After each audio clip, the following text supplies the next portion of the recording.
Correction of મોનોપોલીઝ and આગલા video લેક્ચરમાં આપણે લિમિટેશન ઓફ પ્રાઇસ મિકેનિકલમાં બે બજાર તંત્રની મર્યાદાઓમાં બે કોન્સેપ્ટ કે બે ખ્યાલોની ચર્ચા કરી હતી. ત્રીજા નંબરનો ખ્યાલ છે જોઈએ of the trade cycle landing the economics instrument expose the trade consumer and lending to economics instability. તો છેલ્લે જોઈએ તો price mechanism correct instability in the income, the production, saving, in the investment, employment and income level. Future trade of cycle in the demands cannot capital economics price do not remain stable to there are problem instability under price capacity and widespread and the unemployment free function of the price mechanism does not graduate salary growth and full employment against observer there is the equilibrium less the full employment level income in the capital economy. તો અહીંયા જે વાત કરી છે કે trade off cycle landing of economic stability કે અહીંયા the productivity saving and investment and employment.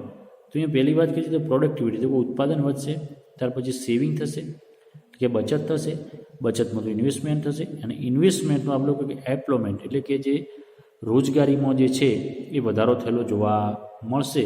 તો આ રીતે જે છે એ સાયકલિંગ જે છે અર્થતંત્ર ચાલતું જોવા મળે છે અને બજાર તંત્ર જે છે એ પણ આ રીતે ચાલતું જોવા મળે છે. કેપેસિટી અને સ્ટેબિલિટી એટલે કે એને અનએમ્પ્લોયમેન્ટ જો થશે તો સ્ટેબિલિટી ઘટશે, પણ જો આ રીતે પ્રોડક્શન, સેવિંગ, ઇન્વેસ્ટમેન્ટ અને એમ્પ્લોયમેન્ટ થશે તો આ રીતે બજાર જે છે એ ચાલુ થતું જોવા મળે છે અને રોજગારીમાં વધારો થયેલો જોવા મળે છે. કેન્સ ઓબ્ઝર્વર કેસમાં જે અર્થશાસ્ત્રી તેમને વ્યવસ્થિત અભ્યાસ કર્યો છે. The equilibrium of the birth employment of income in the capital economy. તો જે અર્થતંત્રને વધારવા માટે જે છે એ પણ એમને જે છે તો આ રીતે જે છે એ સાયકલ રીતે જે છે અર્થતંત્ર ચાલતું જોવા મળે છે અને રોજગારીમાં વધારો થતો જોવા મળે છે. ત્યારબાદ છે પાંચમા નંબરમાં નેગ્લેક્ટ ઓફ પબ્લિક ગુડ્સ એટલે કે જે સામૂહિક જરૂરિયાતની વસ્તુઓ.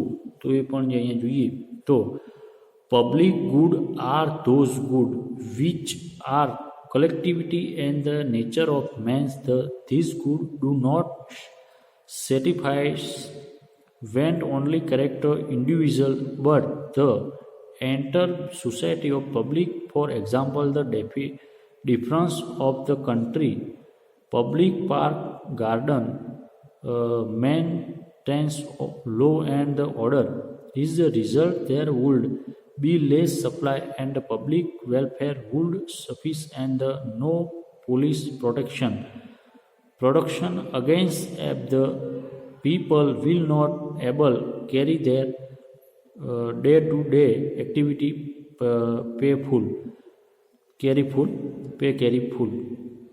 તો અહીંયા કીધું છે કે જે સામૂહિક જરૂરિયાતની વસ્તુઓ જે છે એ સામૂહિક જરૂરિયાતની વસ્તુઓ જે નેગ્લેક્ટ વસ્તુઓની ઉત્પાદન કરવામાં આવે છે તો કેટલીક વસ્તુઓ જે છે example the difference of the country correction public park and garden.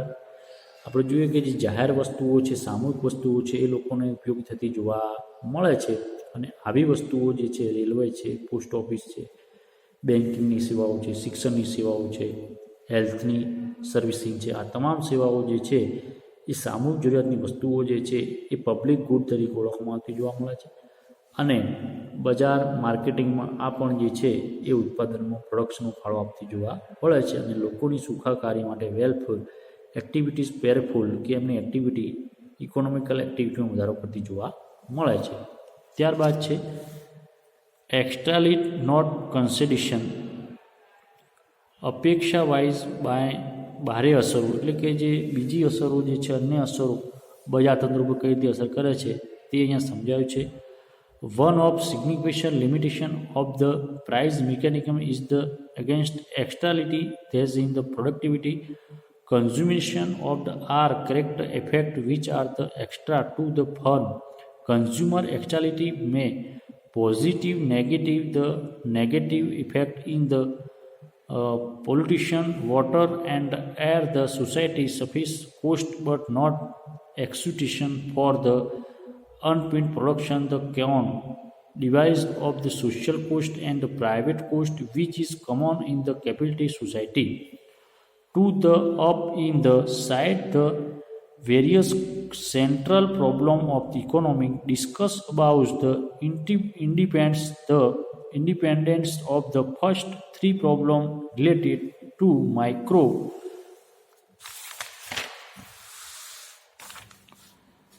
microeconomics will the last microeconomics the session the matter of how the very society face basic economics problem of the choice and allocation of the scarcity reduction among the various society which use it reduction in the most obedient and efficient manner, and also distribution and the national productivity in just in manner among the various section of the community section welfare in the message. તો અહીંયા જે છે કે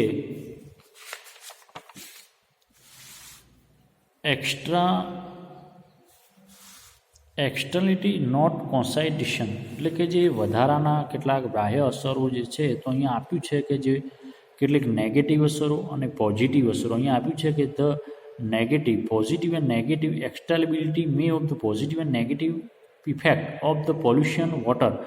આપણે જોઈએ કે જે પ્રદૂષણ વધશે તેના કારણે ઉદ્યોગ વિકાસ થાય છે, તેના કારણે પ્રદૂષણમાં વધારો થાય છે, એર પોલ્યુશન છે, વોટર પોલ્યુશન છે, તો એ જે છે એની જે ઉદ્યોગ ઉપર નેગેટિવ અસર થાય છે, વાતાવરણ ઉપર જે છે નેગેટિવ અસર થતી જોવા મળે છે. તો આ એક ઉદ્યોગતંત્રની નેગેટિવ બાબત કહી શકાય. By the unit of production the count divides social cost, તો જે સામાજિક ખર્ચમાં જે છે તેના લીધે વધારો થયો, કારણ કે રોગચાળો જે છે એ વધવાને કારણે સામાજિક ખર્ચમાં જે છે વધારો થયેલો જોવા મળે છે. પ્રાઇવેટ કોસ્ટ, પ્રાઇવેટ એટલે ખાનગી ખર્ચમાં જે છે એ લોકોની ખાનગી ખર્ચમાં વધારો થયો છે. કેપિટલિસ્ટ ઓફ સોસાયટી એટલે કે સોસાયટીના ખર્ચમાં જે છે વધારો થયેલો જોવા અને સોસાયટીમાં જે છે ખરાબ અસરો, નેગેટિવ અસરો થયેલી જોવા મળે છે. To the up May the various aimed problem economic discuss about the independence in the first three problem. તો આપણે આગળ જે થ્રી પ્રોબ્લેમ જોઈ હતી એના કારણે આ પણ એક અર્થતંત્રની સમસ્યારૂપ વાત કહી શકાય. તો અહીંયા માઇક્રો ઇકોનોમિક્સ બાબતમાં પણ આ બાબતની ચર્ચા કરવામાં આવતી જોવા મળે છે. પ્રોબ્લેમ ઓફ ચોઇસ ઓપ્શન આ પણ એક સમસ્યારૂપ છે, તો સમસ્યાને સુલઝાવવી બહુ જરૂરી છે. Efficient manner of the distribution national production, આ એક રાજ્ય સ્ટેટની સમસ્યા નથી, સમગ્ર દેશની રાષ્ટ્રીય સમસ્યા છે. Just manner of among the various session of the contribution in the grated welfare it is message. તો આ જે છે કલ્યાણલક્ષી બાબતોમાં આ એક જે છે એ નેગેટિવ બાબત કહી શકાય. તો આ રીતે અહીંયા જે છે એ લિમિટેશન ઓફ પ્રાઇસ મિકેનિઝમ, તો એની આટલી જે છે એ આટલી બાબતો જે છે ખ્યાલો હતા. એક તો ઇન્ક્લુઝિવ ઓફ ઇન્કમ, આવકની એક મિનિટ લિમિટેશન એટલે કે એની બજારતંત્રની મર્યાદાઓ છે, આટલી મર્યાદાઓ હતી. આવકની અસમાનતા, પછી monopolies and exploitation of consumer and work એટલે કે જે ઇજારાની સમસ્યા છે તે. Occupation of trade cycle landing of the institutionally એટલે કે જે અર્થતંત્ર જે સાયકલમાં ચાલે છે એ સાયકલના કારણે જો એનો ખોટ આવશે તો એમાં વિકાસને અવરોધ થતી જોવા મળે છે. પણ નેગ્લેક્ટ ઓફ પબ્લિક ગુડ, સામૂહિક જરૂરિયાતની વસ્તુઓ છે તે પણ લોકોને ઉપયોગી થતી જોવા મળે છે. એક્સટેબિલિટી ઓફ કન્જેસ્ટેશન એટલે કે જે એક્સટર્નલેશન એટલે કે બાહ્ય ખર્ચાઓ જે છે નેગેટિવ અને પોઝિટિવ અસરો થયેલી જોવા મળે છે. તો આ રીતે અહીંયા જે છે લિમિટેશન ઓફ પ્રાઇસ મિકેનિઝમ એટલે જે છે એ આ પ્રશ્ન પૂરો થાય છે. તો અહીંયા unit number basic problem of ઇકોનોમિક્સમાં 3 પ્રશ્નોની આપણે ચર્ચા કરી. એક તો બેઝિક પ્રોબ્લેમ ઇકોનોમિક્સ 6 સમસ્યા હતી, ત્યારબાદ છે બજારતંત્રની મૂડી બજારની લક્ષણો હતા, એ લક્ષણો ચર્ચા કરી. લિમિટેશન ઓફ પ્રાઇસ મિકેનિઝમ એટલે કે જે બજારતંત્રની મર્યાદાઓની આપણે ચર્ચા કરી. તો આટલે જે છે એ પહેલી યુનિટ પૂરી થાય છે. એમાં 3 પ્રશ્નો છે, બેઝિક પ્રોબ્લેમ ઓફ ઇકોનોમિક્સ અને આ લિમિટેશન ઓફ પ્રાઇસ મિકેનિઝમ, બંને પ્રશ્નો જે છે પરીક્ષામાં વારંવાર પૂછાય છે, તો એ પ્રશ્નો તમે ખાસ કરી દેજો. હવે પછીના વિડીયો લેક્ચરમાં આપણે નવા યુનિટથી નવા પ્રશ્નની શરૂઆત કરીશું.